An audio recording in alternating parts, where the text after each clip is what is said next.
కీర్తన గ్రంథం 13వ కీర్తన 2వ వచనం తీయండి సారి. Psalm 13 and verse 2. ఆ మాట మనం చదివితే ఈ మాట అక్కడ రాయబడింది. ఎంతవరకు విముఖుడవై ఉందువు, ఎంతవరకు నా మనస్సులో నేను చింతపడుదును, ఎంతవరకు నా మనస్సులో నేను చింతపడుదును, ఎంతవరకు నా హృదయములో, ఎంతవరకు నా హృదయంలో పగలంతయు దుఃఖాక్రాంతుడనై ఉందును. చాలండి, ఇక్కడ రాయబడిన మాట మనం చూస్తే ఎంతవరకు నా మనస్సులో ఏం పడుతున్నాను, నేను చింతపడుతున్నా. దీనికి ఒక టైటిల్ పెట్టాలంటే చింతపడే మనసు, చింతిస్తున్న మనస్సు. బహుశా ఈ కేటగిరీలో చాలామంది ఉన్నాం ఈరోజు కదా. ఏదో రకమైన చింత, ఏదో రకమైన వర్రి. దేవుని సన్నిధిలోకి వచ్చిన కొంతమంది ₹1,00,000 పోతే ఎలా ఉంటారు అలా ఉంటారు. ఆరాధించినామంటే మీరు చేయండి, మీకు అన్నీ కలిసి వస్తున్నాయి, మీరు ఎంతైనా ఆరాధించగలరు, మాకేముంది ఇక్కడ, మేము ఆరాధించడానికి అన్నట్టుగా దేవుని సన్నిధిలో నిశ్చేష్టులై నిలబడ్డానికి కారణం ఉంటుంది తెలుసా? ఏదో చింత వారిని ఏం చేస్తుంది, లాగుతుంది. ఏదో చింత వారిని అణగద్రొక్కుతుంది. ఆ సందర్భాలు నేను చెబుతుంటాను. శరీరంలో క్యాన్సర్ ఎలాంటిదో మనసులో చింత కూడా అలాంటిదే. మనిషిని బలహీనపరిచేస్తూ ఉంటుంది. క్యాన్సర్ పుండు చూడండి, మనిషిలో స్ప్రెడ్ అయిపోతూ ఉంటుంది. అది ఆరోగ్యాన్ని అంతా హరించి వేస్తూ ఉంటుంది. మరలా ఆ క్యాన్సర్ నుండి బాగుపడాలంటే ఎన్నో ట్రీట్మెంట్లు, రేడియేషన్లు, కీమోథెరపీలు, రకరకాలవన్నీ ఇవ్వాల్సిన పరిస్థితి వస్తూ ఉంది. మనస్సుకు కూడా చింత క్యాన్సర్ లాంటిదే, స్ప్రెడ్ అయిపోతూ ఉంటుంది.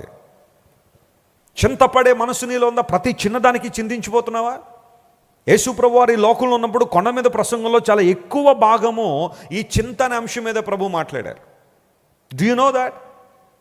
You take any writers of the Bible, especially the epistles రాసిన వారు, పత్రికలు రాసిన దైవజనులు, పౌలు మహాశయుడు కావచ్చు, యాకోబు గారు కావచ్చు, లేదా పేతురు గారు కావచ్చు, ఇలాంటి వాళ్ళందరూ కూడా చింత అనే కాన్సెప్ట్ని తమ పత్రికల్లో వారు కూడా రాశారు. కారణం ఏంటంటే that's a burning issue not only in these days but in the days of first century. మొదటి శతాబ్దం నుండే సువార్తికులు ఆ కాలంలో రాశారు. అయితే అంతకు ముందు నుండే ప్రజలందరిలో కూడా ఏదో ఒక చింత మనిషిని ఏం చేస్తుందంటే అణగద్రొక్కుతుంది. చింతించే మనస్సు, ప్రతి చిన్నదానికి చింతపడిపోవడం, ప్రతి చిన్నదానికి ఇంకా అయిపోయిందండి, నా జీవితం ముగిసిపోయిందండి వెస్లీ గారు. కొంచెం చిన్న అనారోగ్యం రాగానే, ఎవరైనా ఒక చిన్న మాట అనగానే, మరీ పెద్ద పెద్ద ఏం కాదు, చిన్న మాట అనగానే ఇక నేను బ్రతికి ఉపయోగం లేదండి, ఇంక అయిపోయిందండి, నా జీవితం అంతా అయిపోయిందండి అని ప్రజల ఒపీనియన్ల మీద జీవితాన్ని కట్టుకుని చింతపడే వాళ్ళు చాలామంది ఉన్నారు. ఆర్థిక సంబంధమైన చింతలు కొంతమందిలో ఉన్నాయి.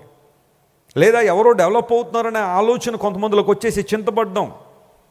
ఈరోజు నువ్వు ఆ చింత నుండి విడుదల పొందాలని దేవుడు కోరుతున్నాడు. హల్లెలూయా. చింతించే మనసు నీలో ఉందా? అహంకరించే మనసు నీలో ఉందా? మోసకరమైన మనసు నీలో ఉందా? ఇప్పుడు అందరూ బట్టే పౌలు అన్నాడు, మారితే ఏం మారాలి? ఆ మనసు మారాలి. ప్రభు దగ్గరికి వచ్చిన వాడు, యేసయ్య దగ్గరికి వచ్చిన వాడు మతాలు మార్చుకోవట్లేదు. మతాలు మార్చుకోవడం ద్వారా ఉపయోగం ఏమీ లే. చాలామంది ఈరోజు ఒక మతం, రేపు ఇంకో మతం, మరొక రోజు మరొక మతం మారచ్చేమో. మతాలు మారడం వల్ల ఉపయోగం లేదు. మనసు మార్చుకో, బతుకు మారుతుంది. దేవుడు నేను దీవిస్తాడు, ఆశీర్వదిస్తాడు. సో ఇలాంటి మనసులు, ఇంకా ఈ లిస్ట్ చాలా ఉందనుకోండి, అవన్నీ చెప్పడానికి సమయం కాదు. ఉదాహరణగా 3 మనసుల గురించి చెప్పాను మీకు. ఇలాంటి స్థితిలో ఉన్న మనము ఒక ట్రాన్స్ఫర్మేషన్లోనికి రావాలంటే, దైవికమైన మనస్సును మనం కలిగి ఉండాలంటే, దేవునికి చిత్తాన్ని గ్రహించే మనసు మనం కలిగి ఉండాలంటే, మనము దేవుని వైపు మన మనస్సును ఏం చేయాలట? ఎత్తాలి. ఆయన వైపు మన మనసు కేంద్రీకరించాలి. లోకం వైపు మన మనసు పెట్టినంతకాలం చింతలు ఉన్నాయి. లోకం వైపు మన మనసు త్రిప్పినంతకాలం అహంకారం ఉంది, కంపారిజన్ ఉంది.